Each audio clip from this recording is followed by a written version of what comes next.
पिता के एक फैसले ने बेटों के होश उड़ा दिए। जगदीश प्रसाद जी चुपचाप बैठे हुए बड़ी बहू गीता की बातों को सुनते जा रहे थे। लग रहा था कि किसी भी समय वो अपना धीरज खो बैठेंगे, पर किसी तरह उन्होंने अपने आप को काबू में रखा हुआ था। गीता थी कि अनबरत बोलती जा रही थी। बात बस इतनी सी थी कि पिछले 3-4 दिन से जगदीश प्रसाद जी के दांतों में कष्ट हो रहा था, दर्द से बेहाल थे। डॉक्टर को दिखाया तो उसने दांत को निकलवाने की सलाह दी, पर दर्द के कारण ये संभव न था। अतः डॉक्टर ने दर्द कम करने की दवा दी थी।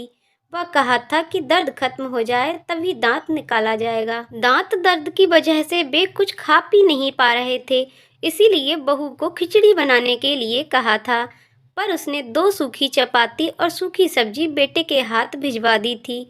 जगदीश प्रसाद जी ने थाली को हाथ भी नहीं लगाया और अब बहू गीता जोर जोर से चिल्ला चिल्ला कर बोल रही थी कि जब खाना नहीं होता तो पहले से ही बता दिया करो, कितना भी करो इनके नखरे नहीं खत्म होते। वो ये बात समझने के लिए तैयार ही नहीं थी कि दांत दर्द की वजह से ससुर जी चपाती चबाने में असमर्थ हैं और गुस्से में थाली उठाकर बाहर चली गई। जगदीश प्रसाद जी ने एक गहरी सांस ली और अपनी छड़ी उठाकर अपने लंगोटिया दोस्त कैलाश नाथ जी के घर की ओर चल दिए। आज उनका दिल बहुत उदास था। अपनी दिवंगत पत्नी की याद उन्हें आने लगी और सड़क के किनारे बने एक बेंच पर वे बैठ गए। अतीत ने तीव्रता के साथ उनकी यादों में प्रवेश किया। जगदीश प्रसाद जी सरकारी कार्यालय में सेवारत थे। उनके 3 बेटे थे, अनिल, सुनील और राजेश। तीनों ही पढ़ने में अच्छे थे। उनकी पत्नी कांता एक कम पढ़ी लिखी लेकिन मेहनती व स्वाभिमानी स्त्री थी, जो कुशलता के साथ उनके घर का संचालन करती थी। मितव्ययिता क्या होती है ये जगदीश प्रसाद जी ने पत्नी से ही सीखा था, इसीलिए महीने के अंत में अपनी पूरी पगार वो पत्नी के हाथ में सौंप देते थे और खुद निश्चिंत हो जाते थे।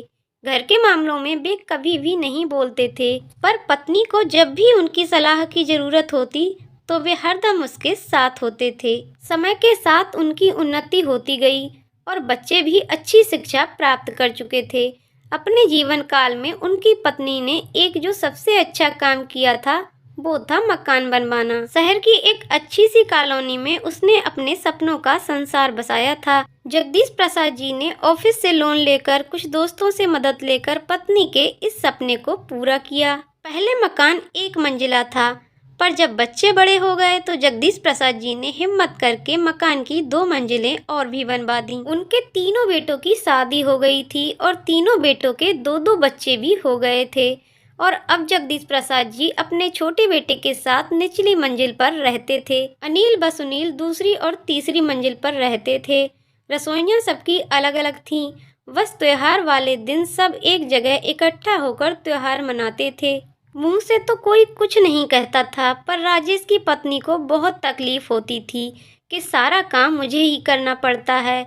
दोनों भाभियां बस हाथ हिलाने के लिए आ जाती थीं। उधर दोनों का कहना था कि भाई रसोई तो तुम्हारी है तो जिम्मेदारी भी तुम्हारी है, पर ये बातें कभी भी झगड़े का रूप धारण नहीं कर पाती थीं, क्योंकि कांता जी खुद भी एक मेहनती महिला थी जो उम्र के इस दौर में भी चुस्त दुरुस्त थी। सारा दिन कुछ न कुछ करते रहना उनकी आदत थी। इसी कारण काम को लेकर बहुएं ही उन पर निर्भर थीं। जगदीश प्रसाद जी जब भी अपनी पत्नी के साथ बैठते थे तो कहते थे कि अब हमें किसी प्रकार की चिंता नहीं है, पेंशन तो आएगी ही, बस आराम से गुजारा हो जाएगा। जवानी में जो सपने मैं तुम्हारे पूरे नहीं कर पाया वो मैं अब करूँगा। और पत्नी हल्के से मुस्कुरा कर अपनी सहमति प्रकट कर देती थी, पर जगदीश प्रसाद जी का ये सपना कभी पूरा नहीं हो पाया और एक दिन उनकी पत्नी उन्हें अचानक छोड़कर हमेशा के लिए चली गई। जगदीश प्रसाद जी की तो जैसे दुनिया ही उजड़ गई, पर होनी को कौन टाल सकता था।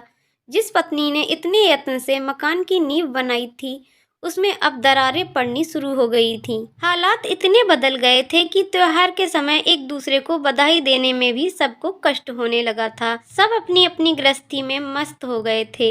एक अकेले जगदीश प्रसाद जी ही रह गए थे जो सब कुछ समझ रहे थे, पर उम्र के इस दौर में अपने आप को असहाय सा महसूस करने लगे थे। 2 दिन पहले ही वो जब अचानक घर में घुसे तो उन्हें बेटों व बहुओं की आवाज़ सुनाई दी।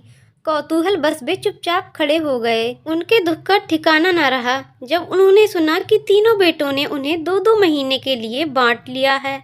छोटी बहू को शिकायत थी कि जब मकान में सबका बराबर का हिस्सा है तो पिताजी की सेवा में भी सबका बराबर का हिस्सा होना चाहिए। मैं भी थोड़ा आजाद रहना चाहती हूँ, जो पिताजी के कारण संभव नहीं हो पा रहा। तकलीफ तो सबको हो गई थी, पर चारा न था। और अब जगदीश प्रसाद जी 3 हिस्सों में बट गए थे। जिंदगी यूं ही चलती जा रही थी। 2 महीने कभी एक बेटे के पास, फिर दूसरे, फिर तीसरे के पास। मुसीबत तो तब आती थी जब कभी महीने के अंत में यदि उनकी तबीयत खराब हो जाती तो इलाज ये सोचकर नहीं कराया जाता था कि अब 2-4 दिन के बाद दूसरे बेटे के पास तो जाना ही है, वो ही इलाज करा देगा। आज जगदीश प्रसाद जी के सब्र का बांध टूट गया था। 2 दिन पहले ही उन्होंने दांत निकलवाया था। उनका दिल कुछ मीठा, कुछ गर्म, कुछ नरम खाने को हो रहा था। उन्होंने अपनी मझली बहू को हलवा बनाने के लिए कहा और अलका का जवाब था कि मैं अभी खाली नहीं हूँ। आपको और कुछ तो सूझता नहीं है? इस उम्र में खाने की पड़ी है। 2 दिन के बाद वो ना छोटी बहू के पास जाएंगे तो वहीं खा लेना। मैं किटी पार्टी के लिए लेट हो रही हूँ। और जगदीश प्रसाद जी के सब्र का पैमाना छलक गया। आज तक वो अपने बेटे बहुओं की सब जातियां बर्दाश्त कर रहे थे, पर आज तो हद हो गई। आंखें आंसुओं से भर गईं और वे कैलाश जी के घर चल पड़े। कैलाश जी उनके बचपन के मित्र थे। शिक्षा प्राप्ति से लेकर सेनाव्रती तक दोनों साथ ही रहे। कैलाश नाथ जी थोड़े व्यवहारिक बुद्धि वाले व्यक्ति थे। वे दिल से नहीं, दिमाग से सोचते थे। उन्होंने अपने दोस्त को कई बार समझाया था कि थोड़ा रौब रखा करो। किस बात की तुम्हें कमी है? मकान अभी तुम्हारे नाम है। बेटे बहू जब भी सिर पर बैठने की कोशिश करें तो धमकी दे दिया करो कि किसी को भी हिस्सा नहीं दूंगा। पर जगदीश प्रसाद जी को ये बात नामंजूर थी। उनका कहना था कि जब मकान बनवाया ही बच्चों के लिए है तो ऐसा सोचना किस लिए। लेकिन आज उन्हें लग रहा था कि अब कुछ करने का समय आ ही गया है। कैलाश नाथ जी से सलाह मशवरा करके जगदीश प्रसाद जी घर आकर पत्नी की तस्वीर के सामने आकर खड़े हो गए, जैसे मन ही मन उनसे विचार विमर्श कर रहे हों। एक दृढ़ निश्चय उनके चेहरे पर आया और वो भूखे पेट ही सो गए। किसी ने भी खाने के लिए नहीं पूछा। उन्हें पता था कि उनके तीनों बेटे पत्नियों के साथ गर्मी की छुट्टियों में बाहर जा रहे हैं। किसी को भी ये ख्याल नहीं था कि पिताजी क्या खाएंगे, कैसे रहेंगे। जगदीश प्रसाद जी ने भी कुछ नहीं कहा। उन्हें अपनी योजना को अंतिम रूप देने का अवसर मिल रहा था। वो चुपचाप शांत भाव से बैठकर सबकी तैयारियां देख रहे थे। वैसे भी उनका मानना था कि जब बेटे ही माँ बाप को नहीं पूछते तो बहुओं से क्या उम्मीद रखना। बहुएं तो चाहती ही हैं कि किसी की सेवा ना करनी पड़े। वे तो पति और बच्चों में ही अपना परिवार देखती हैं। सास ससुर उन्हें बोझ लगने लगते हैं। वे अपने अधिकारों के प्रति तो सचेत रहती हैं, पर अपने कर्तव्यों की तरफ से आंख मूंद लेती हैं। सबके जाने के बाद जगदीश प्रसाद जी अपने मित्र के साथ प्रॉपर्टी डीलर के पास गए और प्रॉपर्टी डीलर कैलाश नाथ जी के पुत्र का खास दोस्त था। उनसे मिलकर अपनी व्यथा बताई और कुछ सलाह मशवरा किया, वह वापस आ गए। 20 दिन के बाद जब बेटे बहुएं प्रसन्नचित्त घर लौटे तो मकान पर ताला देखकर सबकी त्योरियां चढ़ गईं। छोटी बहू मोना बोलने लगी, हद हो गई लापरवाही की। पता था कि हम आज आ रहे हैं, घर नहीं बैठ सकते।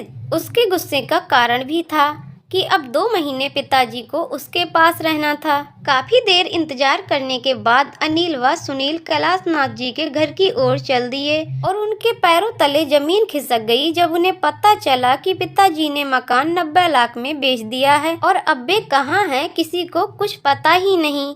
तीनों परिवारों को समझ नहीं आ रहा था कि ये सब क्या हो गया है। उन्हें लग रहा था कि ये एक भद्दा मजाक है जो पिताजी ने उनके साथ किया है। गुस्से में तीनों भाई उबल रहे थे। पिताजी ऐसा कैसे कर सकते हैं? मकान की कीमत लगभग 1 करोड़ की थी, तो पिताजी ने 10 लाख का घाटा क्यों उठाया? ये उन सब की समझ से बाहर था। कोई चारा न देखकर सब अपने ससुराल चले गए। अगले दिन बड़े बेटे के पास कैलाश नाथ जी का फोन आया और उन्होंने तीनों पुत्रों को अपने पास आने के लिए कहा कि कुछ आवश्यक सूचना देनी है। शाम तक का भी इंतजार सबको भारी पड़ रहा था। कैलाश नाथ जी के पास से जो सूचना उन्हें मिली उससे तीनों की जुबान पर ताला लग गया था। दिमाग जैसे कुंद हो गया। सोचने समझने की शक्ति ने जैसे साथ ही छोड़ दिया। कैलाश नाथ जी के अनुसार जगदीश प्रसाद जी हरिद्वार चले गए हैं और उन्होंने वहां पर एक घर ले लिया है और अब वहीं रहेंगे। ये समाचार पूरे परिवार पर एक भारी प्रहार था। बहुत अनुनय विनय करने पर कैलाश नाथ जी से वे पिताजी का पता प्राप्त कर सके और हरिद्वार की ओर उड़ चले। पिताजी का ये कदम उनकी समझ से बाहर था। हरिद्वार पहुंचकर पिताजी को देखकर एक और झटका लगा। पिताजी तो प्रसन्नचित्त और स्वस्थ लग रहे थे। बेटे बहुओं को देखकर उनके होठों पर मुस्कान आ गई। प्रसन्न दिल से उनका स्वागत किया और दीपक कहकर किसी को आवाज दी। आवाज सुनते ही 10-11 साल का एक लड़का सामने खड़ा हो गया। सबने कौतूहल से उसे देखा। जगदीश प्रसाद जी ने सबकी नज़रों को नज़रअंदाज किया और दीपक को 6 प्लेट गरम गरम हलवा लाने के लिए कहा। इसी बीच जगदीश प्रसाद जी सबसे बच्चों की कुशलता के बारे में जानते रहे। बेटे एक दूसरे की तरफ देख रहे थे कि कौन पहल करे, पर किसी की हिम्मत नहीं हो पा रही थी पूछने की। इतने में दीपक एक ट्रे में 6 प्लेट लेकर आ गया और सबको एक प्लेट पकड़ा दी।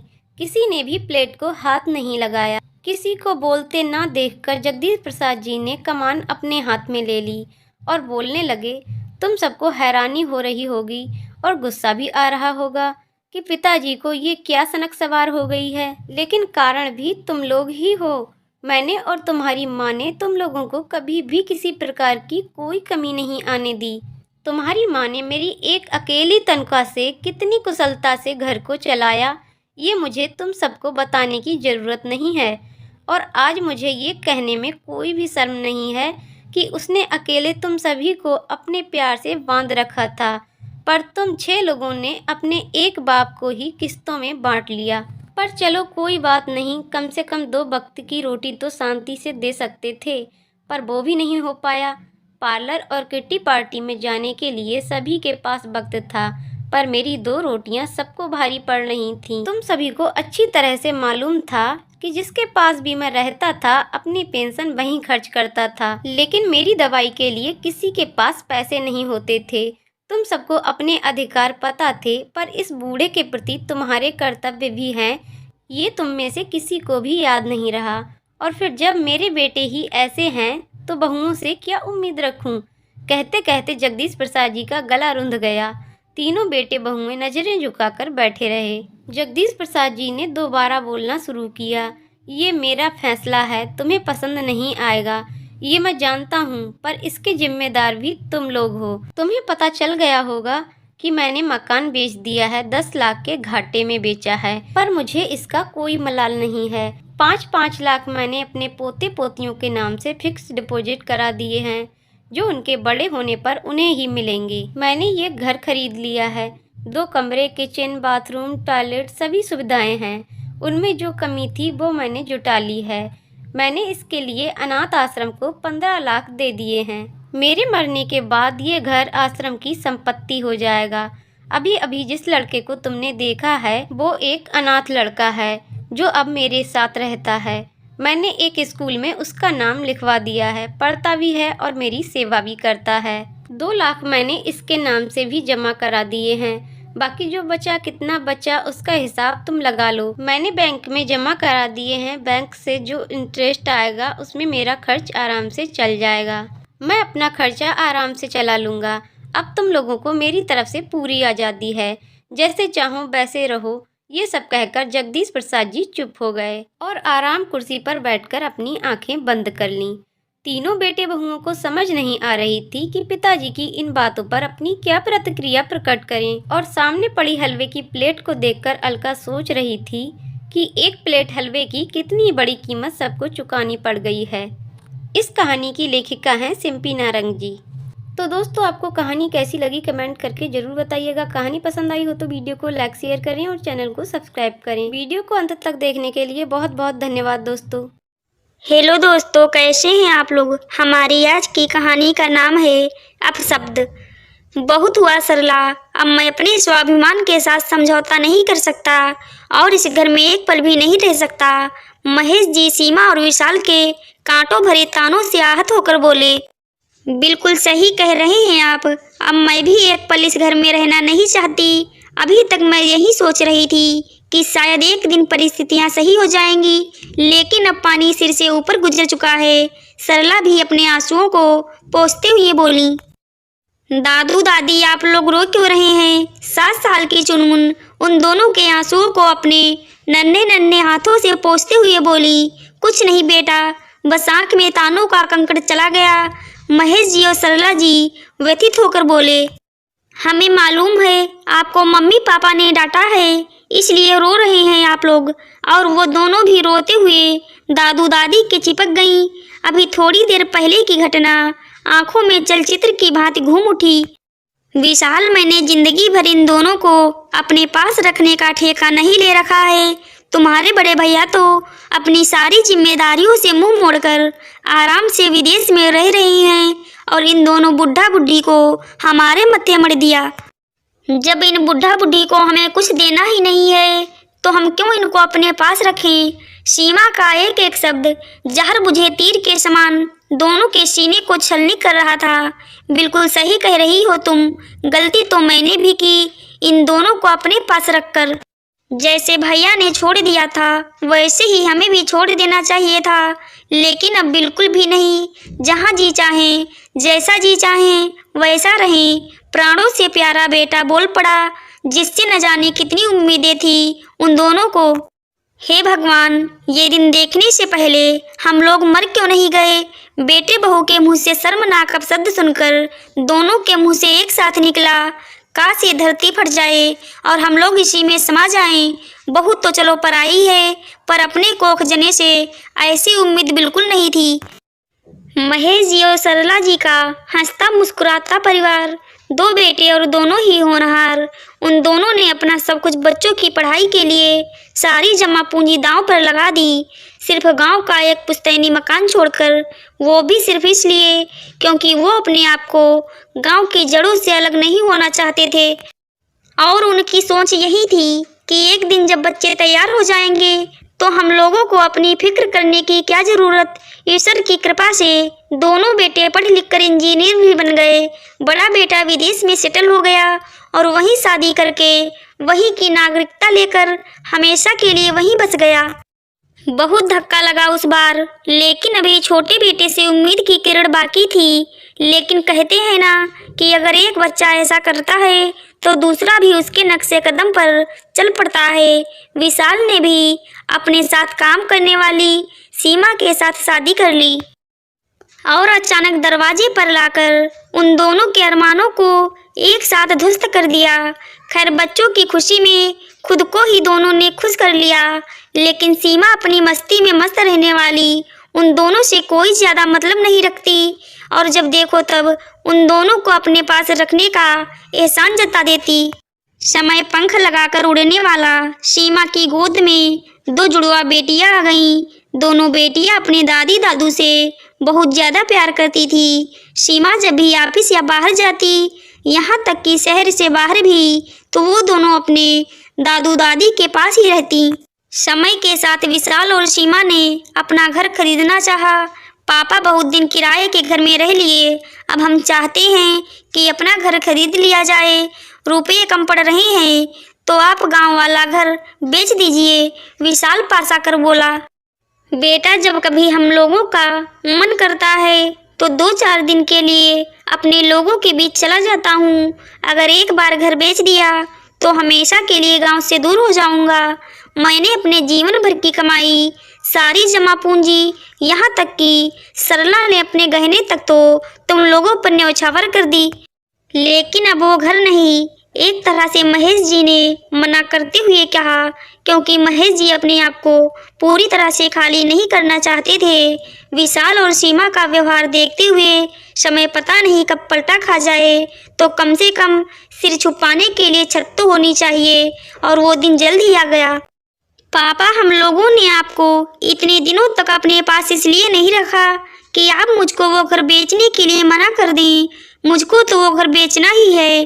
अब तो विशाल तमक कर बोला, और क्या, आप लोगों को हराम की रोटी इसलिए नहीं खिलाई कि समझ लीजिए वो घर इतने दिनों तक रोटी खिलाई, उसका किराया है। सीमा भी तमक कर बोली, अच्छा तो अब इन लोगों की निगाह मेरी आखिरी जायदाद पर टिकी है, लेकिन मैं वो घर नहीं बेचूंगा, चाहे जो कुछ भी हो जाए।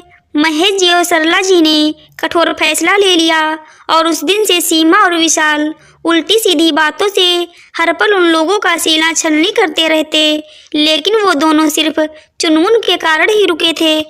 और आज तो उन दोनों ने सारी मर्यादाएं ही तोड़ डाली। हम लोगों को मम्मी पापा की जगह बुढ़ा बुढ़ी तक कह डाला और वो दोनों गांव जाने की तैयारी करने लगे। दादू दादी, आप लोग कहाँ जा रहे हैं? चुनमुन उन दोनों को घर से बाहर निकलते हुए देखकर बोली, बेटा हम लोग गांव जा रहे हैं, हम भी चलेंगे। और दोनों उन लोगों के पैरों से लिपट गईं। नहीं मेरे बच्चों, तुम लोग यहीं अपने पापा मम्मी के पास रहो।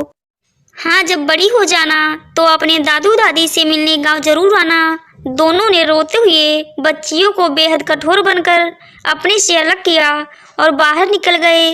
आज तक उन्हीं दोनों की मोह ममता में तो फंसे थे। विशाल और सीमा दूर से देखते रहे और एक बार भी रोकने की कोशिश नहीं की।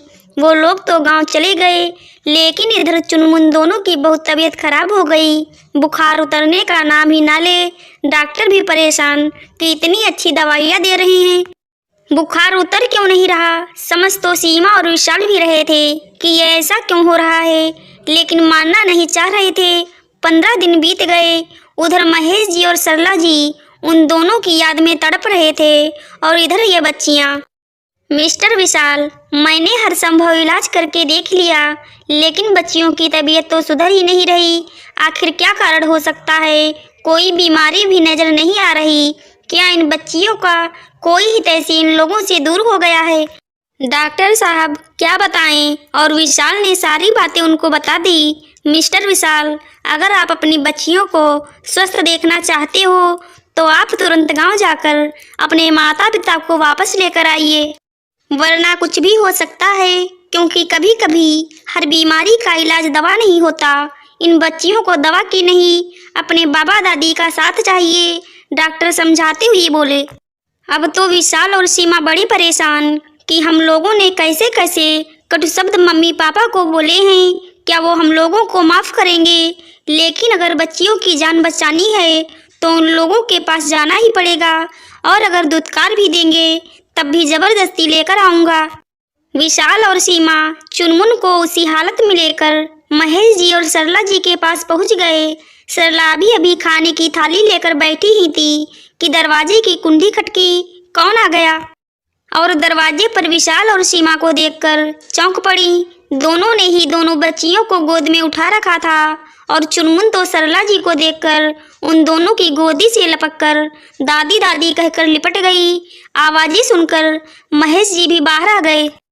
अरे मेरी बच्चियों, क्या हुआ तुम लोगों को? तुम लोगों का चेहरा इतना निस्तेज कैसे हो गया? बिलक उठी सरला जी उन दोनों का पीला पड़ा हुआ चेहरा देखकर। मम्मी पापा, हम लोगों को माफ़ कर दीजिए, हम लोगों से पाप हुआ है, आप लोग हमारे साथ वापस चलिए। आप लोगों के आने के बाद इन दोनों की बहुत बुरी हालत हो गई। आज 15 दिन से दो की दोनों बुखार से तड़प रही हैं, न खा पी रही हैं, न हंस बोल रही हैं। आज आप लोगों को देखकर इन लोगों के चेहरे पर हल्की सी मुस्कुराहट आई है। प्लीज़ मम्मी पापा, हम लोगों के लिए ना सही, अपनी पोतियों के लिए आप लोग हमें क्षमा कर दीजिए। हम लोग वादा करते हैं कि भविष्य में फिर कभी आप लोगों को किसी भी प्रकार का मानसिक कष्ट नहीं देंगे। अगर कभी भी आपको कुछ इस तरह का महसूस हो तो हम लोगों को जरूर छोड़ दीजिएगा। विशाल और सीमा ने उन दोनों को पैर पकड़ लिए। हाँ मम्मी पापा, मेरी बच्चियों की जिंदगी मेरी झोली में डाल दीजिए। हमारी गलती माफ़ी के लायक बिल्कुल भी नहीं है, लेकिन एक माँ दूसरी माँ से अपने बच्चों की जिंदगी मांग रही है। सीमा ने रोते हुए अपनी झोली सरला जी के आगे फैला दी। हाँ दादू दादी, वापस घर चलिए, नहीं तो हम लोग भी आपके पास ही रहेंगे। हम लोगों को आपके बगैर उस घर में नहीं रहना। दोनों फिर से रोते हुए सरला जी और महेश जी से लिपट गईं। लेकिन वह रही एक माँ की मोह ममता। कहते हैं ना कि मूल से सूद ज़्यादा प्यारा होता है, और महेश जी और सरला जी का दिल बच्चियों के मुंह में पिघल गया और वो लोग फिर से चुनमुन के लिए विशाल और सीमा के साथ वापस आ गए। अब तो चुनमुन बहुत ज्यादा खुश हो गई और कुछ ही दिनों में चुनमुन पहले की तरह फिर से चहकने लगी, क्योंकि उन दोनों को दवा नहीं बल्कि दादू दादी का साथ चाहिए था। आशा करती हूँ दोस्तों आपको हमारी कहानी जरूर अच्छी लगी होगी।